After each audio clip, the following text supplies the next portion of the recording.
She stood on the edge of my lake, arms crossed tight, face red with fury, holding a paper in her hand. "You can't swim here!" she barked, waving the fine like it was a weapon. "This is an HOA property, and you owe us $1,000.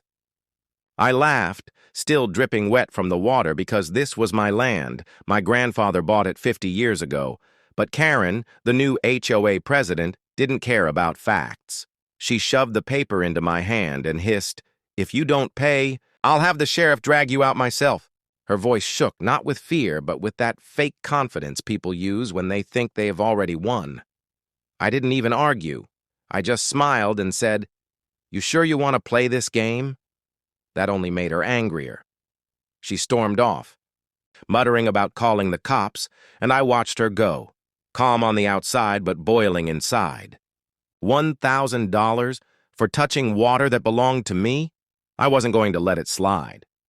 What Karen didn't know, and what made me smile even wider, was that I sat on the finance board that approved every single HOA fee increase. The paper in my hand was shaking now, not because of her threat, but because I knew something she didn't. She thought she had the upper hand. She thought she could humiliate me in front of my neighbors. But she just lit the fuse to something much bigger. And when it blew up, it wouldn't be me paying. It would be her. That evening, my phone buzzed nonstop. Karen had sent the entire neighborhood an email blast. HOA rules must be respected. Residents are not allowed to swim in the lake. Violators will be fined $1,000. My name was bold at the top, like I was some criminal. Neighbors whispered when I walked by, and 2 even stopped me, asking if it was true. Karen didn't just fine me. She tried to shame me. I stayed calm, but inside I was burning. She wanted everyone to see me as the rule breaker, the outsider, who thought he was above the HOA. But the truth was, Karen didn't even have the authority to write that fine. The lake wasn't HOA land. It was deeded privately to me. My grandfather left it in my name, and the HOA charter didn't cover a single inch of it. She was bluffing, and she thought I'd fold. Later that night, I sat at my desk, pulled up the HOA financial records, and smiled. I wasn't just a resident. I was the treasurer. Karen probably forgot that when she made me her enemy. Every dollar that moved through the HOA passed under my eyes, every budget, every adjustment. She thought she had humiliated me. But tomorrow, when she walked into that board meeting, she was going to discover what real humiliation felt like, because while she was busy inventing fake fines, I had prepared something much bigger, a legal increase in HOA dues. $5,000 spread across the very rules she used to threaten people, and Karen's name was right there at the top of the list. The boardroom was packed. Karen sat at the head of the table, chin high, acting like a queen on her throne. She glanced at me with that smug little smile, the kind that says, "I already beat you." She cleared her throat and started her speech about protecting property values and keeping order. Neighbors nodded along nervously, afraid to be the next target of her fines. When she was done, I stood up slowly, holding a folder under my arm. "Before we move on," I said, keeping my voice calm, "there's a new financial adjustment the board needs to review." Karen's smile faltered just a little, but she leaned back in her chair, pretending she wasn't bothered. I opened the folder, placed copies on the table, and let the silence hang. People picked up the papers, eyes widening as they read. The new budget increase was clear. Each HOA officer would now pay an additional $5,000 annually for administrative fees. Gasps echoed through the room. Karen snatched the paper, her face turning red. This is outrageous," she shouted. I leaned forward, meeting her glare. "Outrageous?" I said softly. "Not as outrageous as inventing fake fines for property that doesn't belong to you. The lake is mine. Deeded land. And now, so is this decision." The room went quiet. Everyone stared at her, waiting for her comeback. But for the first time. Karen looked trapped. She opened her mouth, closed it, and then slammed the paper on the table. She tried to laugh it off, but her voice cracked. That crack told me everything. Her power wasn't real. It never was. And tonight, everyone just saw it break. Karen wasn't done. Not by a long shot.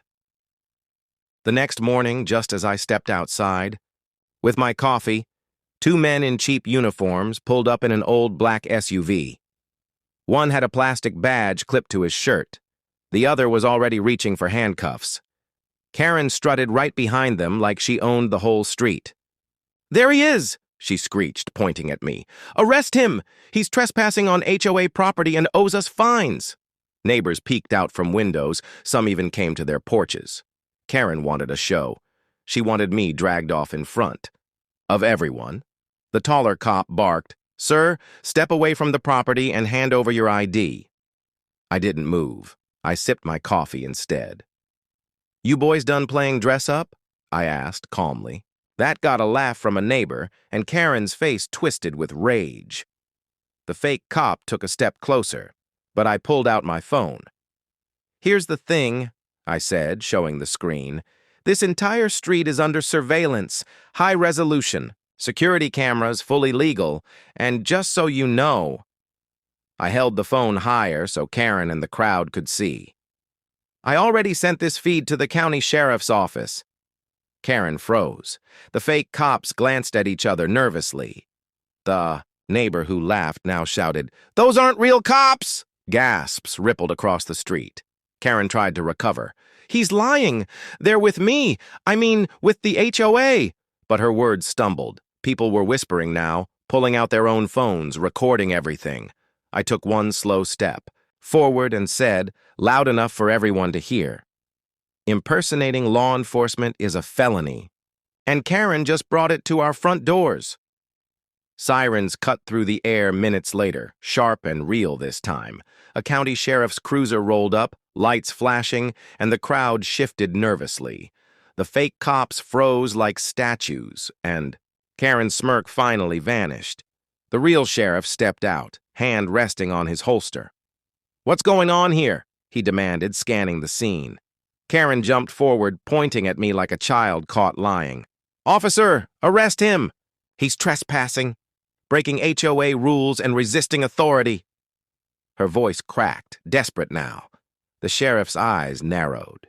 He turned to me. "Name?" I handed him my ID without a word. He studied it, then looked past me at the lake, shimmering in the background. "This is your land?" he asked. "Yes, sir," I replied, keeping my tone steady. "Private property. Deeded since 1974. I also have video evidence of these two impersonating officers, and of this woman organizing it." I gestured toward Karen, who suddenly looked much smaller than usual. The sheriff's face hardened. He rounded on the two, fake cops. "Badges. Now." They hesitated, then slowly unclipped their shiny plastic knockoffs. Murmurs rippled through the neighbors, phones still recording. Karen tried again, her voice shaking. "He's lying! The HOA gave them authority." "I'm the president," the sheriff cut her off. "Lady, HOA rules don't override state law, and you just committed a very serious crime." His tone made the whole street go silent. He turned back to me. "Thank you for staying calm. We'll take it from here." As the fake cops were shoved into the back of the cruiser, Karen shrieked, "This isn't over! He can't do this to me! I am the HOA!" But her voice was drowned out by the sound of the door slamming shut. I didn't smile. Not yet. Because I knew. Karen's downfall had only just begun. Within 24 hours, the neighborhood group chat exploded.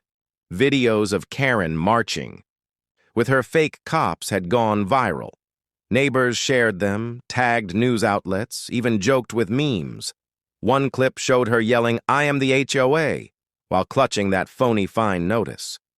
By morning, the whole block was laughing and whispering about what else she might have faked. That afternoon, the sheriff knocked on my door again, This time with a folder in his hand. He handed it over. "Thought you'd want to see this," he said. Inside were copies of Karen's forged HOA letters. Half the fines she'd issued weren't even approved by the board. She had pocketed thousands, inventing rules out of thin air, bullying families into paying up. Word spread fast. Neighbors who once nodded politely at Karen now lined up with their own stories. One woman admitted Karen threatened to tow her car for parking in her own driveway. A retired veteran said Karen demanded inspection fees just to hang an American flag. Each confession was worse than the last. At the emergency board meeting, the atmosphere was different. People weren't afraid anymore, they were angry. They piled evidence on the table: fake invoices, threatening emails, voice recordings of Karen's outbursts. Every document burned away the last bit of authority she clung to. Karen sat stiff in her chair, eyes darting from one angry face to another. For once, she had no audience, no fake cops, no power. Just the sound of her own lies catching up with her. And as I watched her shrink under the weight of the truth, I realized this wasn't just about me swimming in my lake anymore. This was about every neighbor she had ever humiliated, and they were all ready for payback. The HOA hall was silent as the sheriff returned, this time with official paperwork. Karen sat stiff in her chair, arms crossed, but her eyes gave her away, nervous, darting, desperate.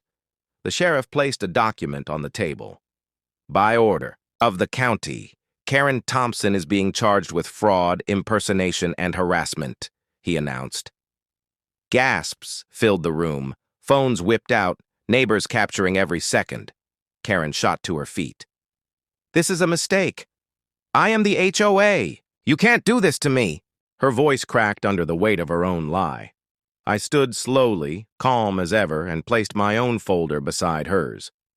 "Correction," I said, looking directly at her. "You were the HOA.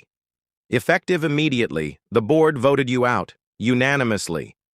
I slid the signed resolution across the table. Every signature was there, even her former allies. Karen's face went pale. She spun around, looking for support, but all she found were cold, angry stares from the very people she once bullied. "You all betrayed me," she screamed, but no one moved. The sheriff motioned to his deputy.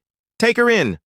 As the handcuffs clicked shut, Karen thrashed, her voice echoing through the hall. "This isn't over. You'll regret this." But the sound of the door closing behind her was the only answer. The neighbors broke into applause, not just for me, but for justice.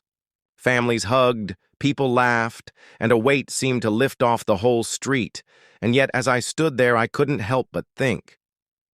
Karen's threats had always carried one dangerous truth. People like her never go quietly. That night, the lake was calm again. I sat on the old wooden dock, the same one my grandfather built decades ago, and watched the moon ripple across the water. For the first time in months, there was peace. No fake fines taped to doors, no threats, no shouting. Just quiet. Neighbors started joining me one by one. The veteran brought a flag and planted it at the edge of the dock. A young couple brought their kids who laughed and dipped their feet in the water. Even the ones who once stayed silent now smiled freely, finally unafraid. One man said softly, "Feels like we got our neighborhood back." I nodded because it was true. Karen had tried to turn us against each other with fear and fake authority, but in the end, her lies did the opposite. They pulled us together. I looked out at the lake and thought of Karen's last words. This isn't over. Maybe she'd try something again, maybe not. But the truth was simple. This land was mine. This community was ours. And no one, not even a self-made tyrant, was going to take that away. I stood, put my hand on the flagpole, and said what everyone was already thinking. I didn't fight for this country just to be told I can't swim in my own lake. The crowd cheered, the kids laughed louder, and for the first time, the neighborhood felt like home again. Justice wasn't just served, it was ours to keep.